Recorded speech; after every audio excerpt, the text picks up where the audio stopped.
നബി സല്ലല്ലാഹു അലൈഹി വസല്ലം പറഞ്ഞിരിക്കുന്നു, വമൻ ലബിസ സൗബൻ, നിങ്ങളിൽ ആരെങ്കിലും വസ്ത്രം ധരിച്ചാൽ, ഫഖാല, അപ്പോൾ പറയുന്നു, അൽഹംദുലില്ലാഹ്, സർവസ്തുതിയും അല്ലാഹുവിനാകുന്നു, അല്ലദീ കസാനി ഹാദാ, ഈ വസ്ത്രം അവൻ എന്നെ ധരിപ്പിച്ചിരിക്കുന്നു.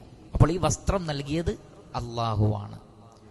വറസഖനീഹി, ഇതവൻ എന്നെ ധരിപ്പിക്കുകയും, വറസഖനീഹി, ഇത് അവൻ എനിക്ക് നൽകുകയും ചെയ്തിരിക്കുന്നു.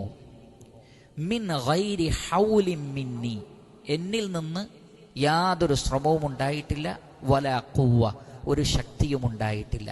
എന്ന് പറഞ്ഞാൽ ഈ വസ്ത്രം ഈ ഭൂമിയിൽ സംവിധാനിച്ചതിൽ എനിക്ക് യാതൊരു പങ്കും ഉണ്ടായിട്ടില്ല.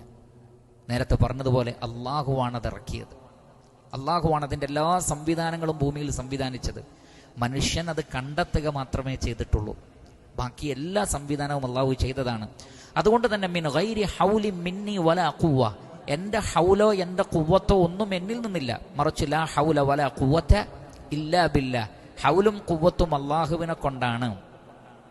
ഇങ്ങനെ പറഞ്ഞാൽ ശരിക്ക് ശ്രദ്ധിക്കുക, ഇതൊരു ചെറിയ കാര്യമല്ല. ഗഫറല്ലാഹു ലഹു മാ തഖദ്ദമ മിൻ ദംബിഹി, അയാളുടെ മുൻകഴിഞ്ഞു പോയ പാപങ്ങൾ പൊറുക്കപ്പെടുന്ന. ഇവിടെ ഉലമാക്കൾ പറഞ്ഞത് മുൻകഴിഞ്ഞു പോയ പാപങ്ങളെല്ലാം എന്ന് പറഞ്ഞാൽ എത്ര പിറകിലേക്കാണെങ്കിൽ. വേറെ ചില ഉലമാക്കൾ പറഞ്ഞു അയാളുടെ സമീപസ്ഥമായ പാപങ്ങൾ. എന്താണെങ്കിലും ഹദീസിലുള്ളത് മാ തഖദ്ദമ മിൻ ദംബിഹി. അപ്പോൾ അതിനങ്ങനെ തന്നെ നമ്മൾ പോസിറ്റീവായിട്ട് എടുക്കുക, കഴിഞ്ഞു പോയ പാപങ്ങളെല്ലാം. അപ്പോൾ ഒറ്റ ദിക്ർ കൊണ്ട് വസ്ത്രം ധരിക്കുമ്പോൾ ഒരു ദിവസം തന്നെ എത്ര വസ്ത്രം നമ്മൾ ധരിക്കുന്നുണ്ട്.